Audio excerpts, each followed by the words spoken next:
এখনো কি শাকিব খানকে সেই একই রকম ভাবে আপনি ভালোবাসেন?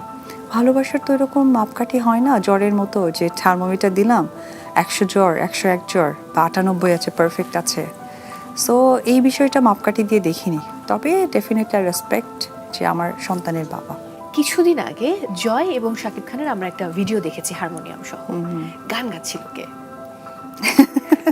আর কি হয়েছে, সে যখনই নতুন কিছু শিখে যায় তখন আসলে সেটা মানুষকে দেখানোর জন্য মানে এক্সপ্রেসিভ হয়ে ওঠে।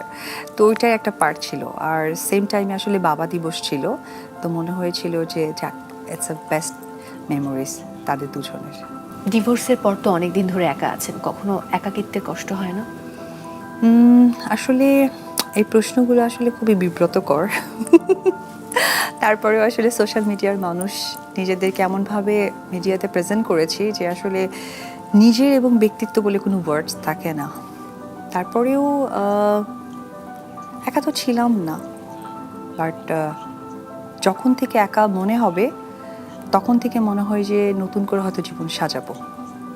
কারণ একা ফিল করা হয়নি, একা ফিল করা স্টার্ট করলেই জীবনটাকে সাজিয়ে ফেলবো। কারণ মানুষের জীবন সুন্দর, এটা যেমন একটা উক্তি আছে, সেটার সাথে নিজেকে মানিয়ে নিতে চাই। একেবারেই তাই। আমরা কখনোই চাই না যে প্রশ্ন করে আপনাদেরকে বিব্রত করতে, না না, কিন্তু ইটস ওকে। তারপরেও